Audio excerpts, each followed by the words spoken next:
Hey, I'd like to welcome you to another episode of Mission Matters. My name is Adam Torres, and if you'd like to apply to be a guest on the show, just head on over to missionmatters.com and click on Be Our Guest to apply. All right, so today I have Johnny Ray on the line. He's president of Gold Galore Diamond Center. He's also founder of Stellar Vocals, and he's a vocalist in the heavy metal band ThreeHeaded Snake. Johnny Ray, welcome to the show. Thank you. Glad to be here.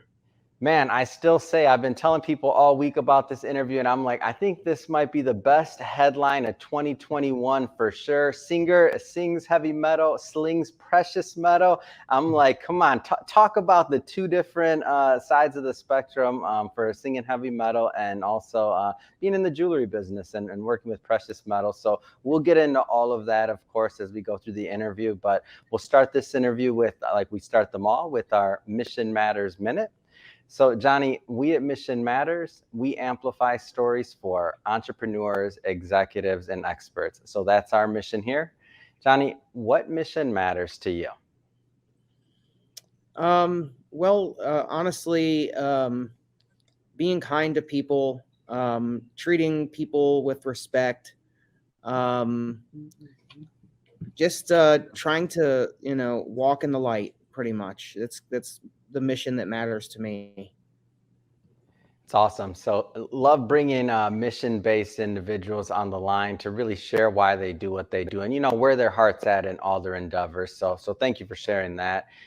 So just to dive right in, let's go further into your background. So I guess I see this interview as we're going to have some fun. We're going to talk about, obviously, the music side of things. We'll talk about the precious metal sides of things. And there's a whole lot in between. But maybe let's just start on the music side. So how did you get started with your love for music?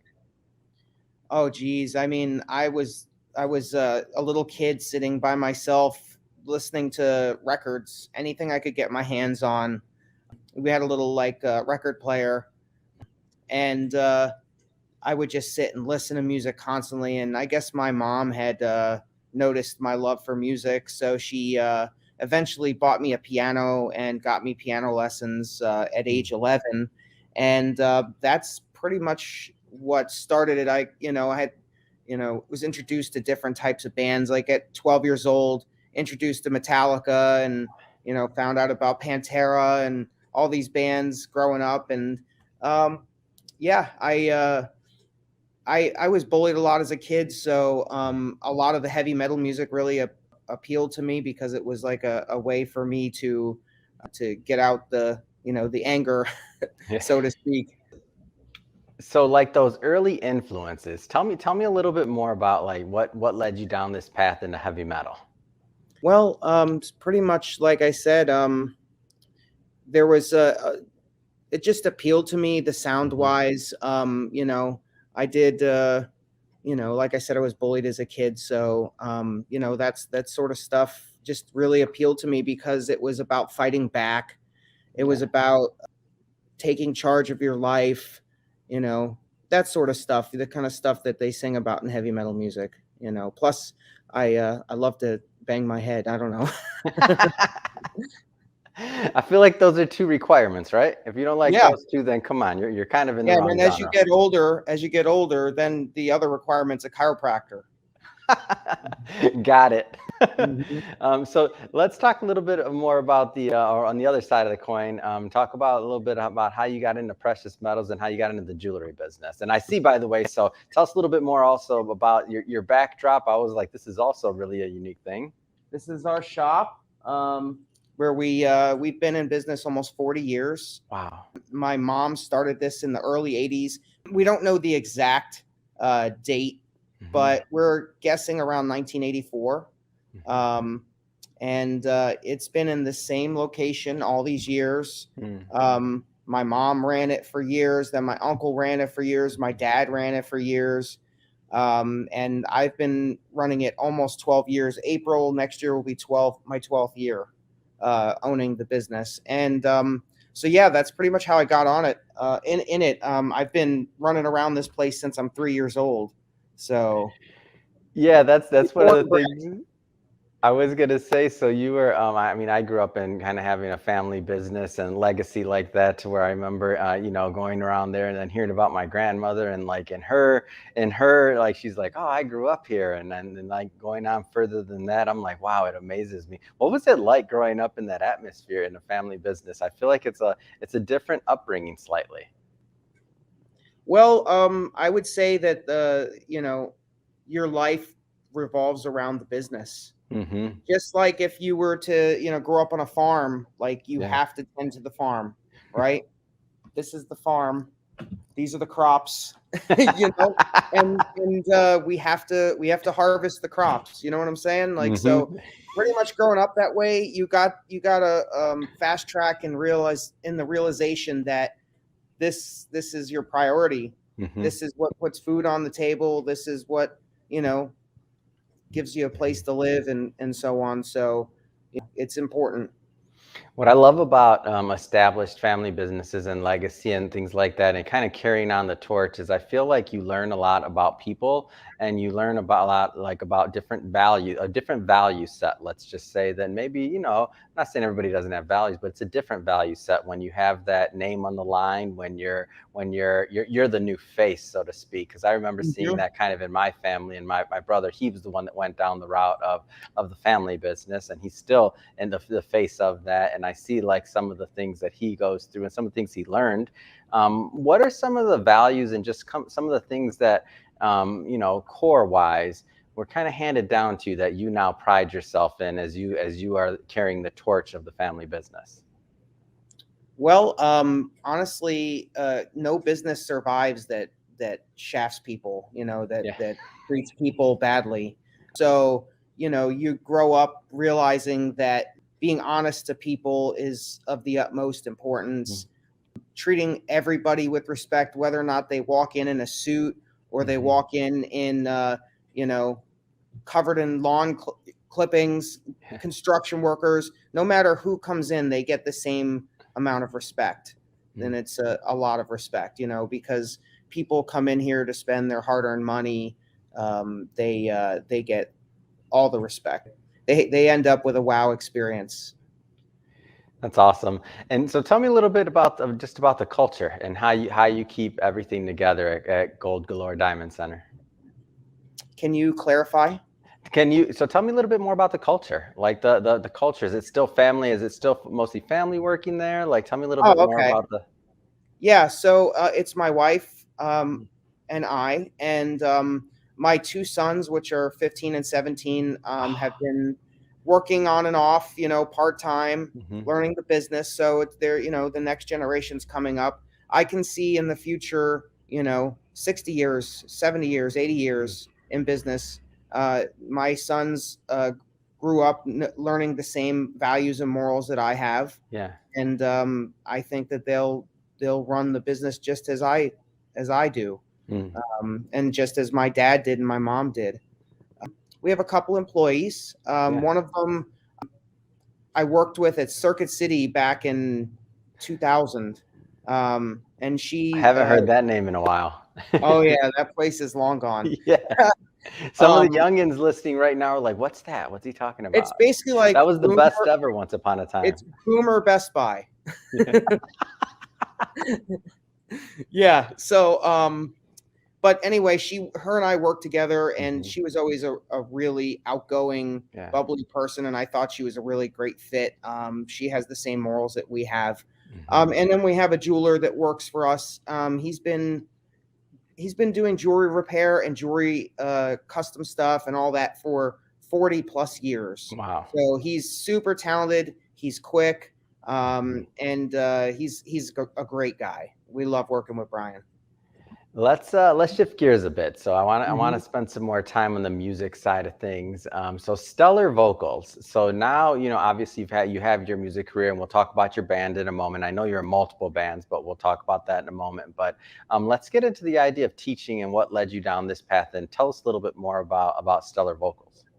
Well, I kind of fell into teaching because I trained as an opera singer for Mhm. years, and I sang in a heavy metal band called Cyaxis Yeah. in the local area. This is 13, 14 years ago. Mhm. And people would hear me sing and say, dude, I need your help. I need your help. I'm like, well, I've never taught anybody, but I know what my teachers teach me. I think I could probably help you. My first student, Ken, he still hits me up from time to time, you know, and he Yeah. sounds awesome these days. And he sounded great back then too. Mhm. But he hits me up and talks about, you know, the things that I taught him, and he still remembers the techniques that I taught him. And so, you know, it's kind of snowballed, and Mhm. eventually I really started to like teaching. I like the rewards of, you know, seeing somebody go from good to great, or Yeah. from not so good to good, you know. And I really enjoy it. I like the people that I teach, Mhm. and so I decided to take it further and you know, start my website, and, you know, stellarvocals.com, and, you know, start to promote what I do. Mhm. Um, and now I teach at a music school called Mullins Music. Mhm. They're actually a nonprofit. Ah. They actually take donations from people, and give grants to kids that are learning to learn Wow. instruments of all kinds. So yeah, that's pretty much, you know, the long and short of Stellar Vocals, how it came to be, and so on. And you're always looking to hone your craft as well. I know I think you just finished a program or something else like that. Tell Yeah, me a little bit more about that. actually, this just Oh, came. come on, man. Yeah, I got my professional certificate from Berkeley Online. Breaking news. That's what I'm talking about, Johnny. You do not disappoint. I didn't know I was going to get a flash of the certificate. So that's awesome. Tell me more Yeah, about it. so I did a I you know, being bred into the Mhm. opera stuff. As far as my teacher goes, Yeah. he's 100 years old, and he Wow. still teaches. Okay, Mhm. but I got the old school kind of training. Okay, Yeah. and we didn't really get into terminology too much. Yeah. He's an old Italian guy, so you know you know, his English is fine, but he doesn't really get into the terminology. He's like, you know, literally like, think grandpa, but a vocal coach, you know. Mhm. And so I decided that, you know, if I'm going to be teaching, I want to have the kind of college um, education, so to speak. Mhm. So I decided I wanted to go to Berkeley, and Berkeley College of Music, if you know your audience doesn't know, is one of the best colleges you can go to for music. Mm. The best and brightest musicians, um, I guarantee you, musicians you've heard of have gone Mhm. there. And um, so, yeah, I decided to go there and kind of learn the terminology in the college form of it. So now I have the old school and the new Yeah. school, you know? I was just gonna say that. So your students benefit from having both, because you don't usually Mhm. get both of those mixes. I mean, not too many people get a 100-year-old, or it obviously wasn't that old when you were starting, but He let's was just say a 89. seasoned Italian gentleman who's the old school. Mhm. Like most people, you don't get to teach you opera. No, That's hard enough in no, its own. no, and I tell my students, you know, a lot of we do what we call vocal calisthenics, or Mhm. vocal exercises, and the exercises that we do are hundreds of years old. Wow. And I incorporate some of the new too from Berkeley and the new understanding. So it's a really well-rounded thing, you know. Man, that's amazing. And hmm and kind of going down the list here. I mean, you're a busy guy, so I don't know how you find time for all this. Obviously, a family man, running a Yeah. family business. Now you're a teacher, so you have, let's just say, your surrogate students, right? Yeah. and, then, Absolutely. and then you're still actively involved in music with your band, or multiple. But I guess let's start with just talking about Three-Headed Snake. So tell me a little bit more about that. So, Three-Headed Snake is a band based out of Los Angeles. We have guitarists from Ministry, ex drummer of Ministry, which are these 80s and 90s industrial metal bands. And so basically how I fell into that was I just one day on a whim, I was like, I'm going to just post a video of me singing and saying that I'm looking for a touring band in Craigslist all over the country. Wow. So I just posted one in Los Angeles Craigslist. And the guy who, his name is Sin, the guy who, found my ad, he said he was just in the middle of the night, couldn't sleep, and he was looking for a band for his project that he was putting together. And he found my video and he was like blown away that he loved the vocals. And I got an email the next day and asked if I was interested. And I said, yeah, definitely. So he sent me the music, and the music was written in such a way that it just, my vocals just kind of wrote themselves. Wow. And it just kind of really organically came together like that. And this was about 6 years ago. So we put out a 3-song demo, and he was really busy with his band at the time. So we didn't do too much, but around 2019, we decided that we were going to play some shows. Yeah. So he because of all his connection, he got us a show on in Bloodstock, which is this heavy metal festival in the UK. So 2019, I got to play at this huge festival. That was our debut show in front of thousands of people. This festival is like 20 to 25,000 people that come. It's amazing. And we were in the second stage, the huge, there's huge tent, huge stage, and that was our debut show. So it was really cool.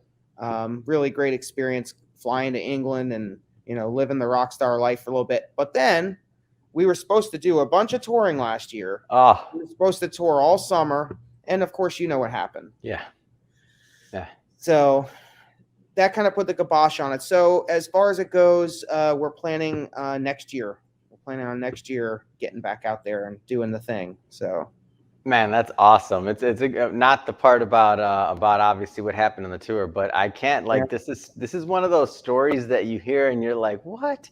Like, how did this come together? A Craigslist ad leads to I couldn't sleep, leads to watching a video, and from there you're like, what? Like, I love the vocals, leads to the music, right? Like you actually this is like some Forrest Gump kind of stuff, right? Yeah, like you have actual chemistry and you like playing with each other, which I'm just gonna assume, because if you were planning on touring together, like, you have to like each other. So so now you go down the next step, and then and you're still sticking together. So I mean, that's a great story. What would you tell some of those, especially as I think a lot of people's music careers over this last, not being able to tour, not being able to do a lot of different things have, taken a little bit of halt, and people are in various levels of their career, right? So some people just getting started, some people just getting their name out there. Like, what do you think is one of the things that kind of kept you guys strong to keep on pushing forward to get through this? Well, I mean, the only thing that can stop my love for music is pushing up daisies. Yeah. So, there's really there's not much that can stop my love for music or my desire to continue, because, you having a bad day, you throw on a song that you love, and it just makes your day great. It just sings to your heart and enlivens your soul, so what can I say? I mean, it's an inner fire that can't be put out. Man, well said. And where can people listen to your music? Like, where can people connect? Okay, so as far as it goes with that, we're on all streaming platforms. Yeah. We're on YouTube. We're on Spotify. You name it, Apple Music. It's Three-Headed Snake, the number 3, Headed Snake. And then, of course, I have other projects and stuff that are coming together. A local band that I put together called The Morning, and it's Mourning. And it's the name is kind of a play on kind of looking at the state of the world and mourning. So it's a progressive rock and metal band, a little bit more chill most of the time, a little bit more chill for people who don't want to headbang the whole time, like some chill music, this will definitely appeal to them. And that you can also find our EP on all streaming platforms, and there is a new album coming for both bands. So that's all in the works right now. Man, I don't know how you keep it together. Me neither. I can barely just do this show. It's enough. I'm like, you're running businesses, you're planning touring, you're teaching. Like, how do you do it, man? How do I do it? Just got to be disciplined. You got to remember you got stuff to do, one day at a time.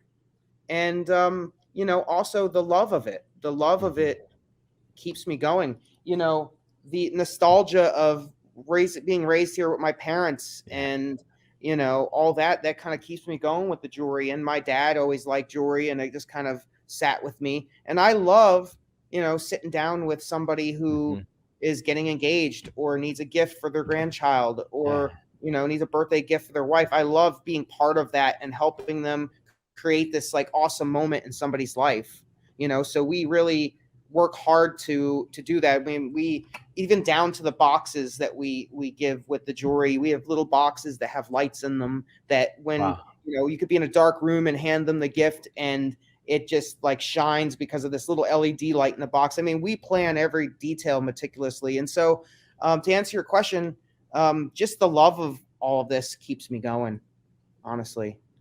Yeah, that's great. And just thinking about it, because I've always seen jewelry and just seeing like the moments behind it, like it's a very intimate business. Like you're helping somebody with a ring, like you're helping somebody with some of these like really like precious moments, and you kind of become part of their life. Especially, I know since you were a kid, I'm guessing you have like clients and customers that have seen you from when you were like a little guy running around the store to now running it. You were this high when I came in here, blah, blah, blah. I hear that all the time. I hear it all the time. And then, of course, I have customers that, I have one customer, which you can see her if you go to our website, goldgalore.com, and watch our video on there. You can see her at the end of the commercial. She, when my wife was pregnant, brought in, baby clothes for me as a gift. This is the type of clientele that we have, and we really do look at our customers like family, because that's the kind of relationship we have with them. Yeah, that commercial, I saw it on there, and we'll hyperlink that and put it in the show notes, because I want everybody to check that out. Like, it's a great commercial. And when you told me the backstory of her, now that I understand, I'm like, come on now, of course she saw you, and that's who you would choose for the commercial. Like those are strong relationship and ties. Absolutely. Amazing. So so first off, Johnny, it's been awesome having you on the show today. I want to give some more information first on Gold Galore, Gold Galore Diamond Center, because I want to make sure that people can connect. So we said first the website and also the location, geography wise. Give us a little bit more information there. So we're just outside of Tampa, a little northwest of Tampa. We're in a town called Hudson. We're right on a main highway called State Road 52. Pasco County. So yeah, that's where we're located. Awesome. And then the website one more time? goldgalore.com. And then let's get to the music side of things. So one more time. So if somebody wants to connect, and you have a Facebook page too for, because I was on it for Three-Headed Snake as well. Is that just Three-Headed Snake? I don't recall the exact, but we'll put that in the show notes as well. Yeah, just a Three-Headed Snake on Facebook. And you can see some of those pictures. So that's where those pictures were from, was from some of those shows you were talking about, right? Yes, exactly. Oh, they're amazing. I saw that and I'm like, come on, man. That looked like you were having a blast. Oh, man, we killed it. I figured. And then for the music side of things, for Three-Headed Snake, I know that music you said is already on all streaming platforms, yeah? All streaming platforms. You can find it on any streaming platform, yes. And then for the new projects that you have coming out, is there something out that people can see, or how do they kind of just follow the journey overall and stay around for updates? Well, there's like I said, The Morning. You can go that on, we actually have a Bandcamp site, themorning.bandcamp.com, or you can listen to it on all of the streaming platforms. We're on Facebook. So definitely can keep in touch with us there. And then finally, Stellar Vocals. So for people that, and this is a question I had as well. So for people that want voice training, this is a majority for singers, or should like on-air talent like me, should I be coming to you for voice I mean, right strengthen now, my voice? yes, absolutely. Right now, I'm training a lady that's doing podcasts. I've trained Wow. podcast people in the past. You can use the same techniques that you use for singing to actually help your speaking voice on podcasts and shows and whatnot. So yeah, I do train all of that. And also am I incorrect for saying, like, when you say the exercises and things like that, it's gonna make your voice stronger, like with the resonance? Or tell me a little bit Absolutely. more. Sell me some vocal lessons right now, Johnny, because I'm in, man. I know I need to think about these things. So the breathing techniques are super important. Mm-hmm. They help support the voice. Definitely the learning and understanding of vocal placement will help Yeah. with your resonance, help with your projection, and also the whole thing with, if you're talking for all day long. Yeah. I mean, just to give you a quick example, when we were going to go play that show in England, Yeah. I thought, okay, well, I had to fly to LA first, and we never played before. Okay. So I get to LA and I'm like, oh, and he's like, oh, we're going to practice from 12 to 8, 3 days in a row. I'm like, 12 to 8, 3 days in a row. Yeah. I'm thinking, okay, well, it's probably just they'll practice by themselves and have me come in the last 2 hours because they know they can't blow out my voice, For sure. Well, I was wrong. They needed me in order to have their cues, and I didn't think about that. Oh. To have their musical cues. Like without me, they rely on me to know what parts to play. So, to make a long story short, I had to sing 3 days in a row, 8 Wow. hours a day, and had 2 days off, and then sang that big show. So. Wow. It was crazy. Yeah. So to make a long story short, if I can do that, you can do the same thing with some training. It takes breath support, vocal placement, all those sort of things, knowing how to hydrate, knowing, the temperature of the water to drink, all of that can really help you become a better vocalist, whether or not you're singing or just talking. Awesome. And one more time, the website for Stellar Vocals. StellarVocals.com. STELLAR Vocals, VOCALS.com. Fantastic. Well, Johnny, really appreciate you coming on the show today Yes, and sir. sharing more about, about your business, about the family legacy that you're carrying on over at the Diamond Center, and then also all the things you're doing musically and teaching. I mean, just definitely a dynamic individual. It was an honor definitely to have you on the show. It's an honor to be on it. Thank you. And then to the audience, as always, especially if you're a first-time listener or visitor, hit that subscribe button. We have many more mission-based entrepreneurs and experts coming on the line, and we don't want you to miss a thing. So definitely hit that subscribe button. And Johnny, seriously, thank you again for coming on. Thank you very much. Have a good one.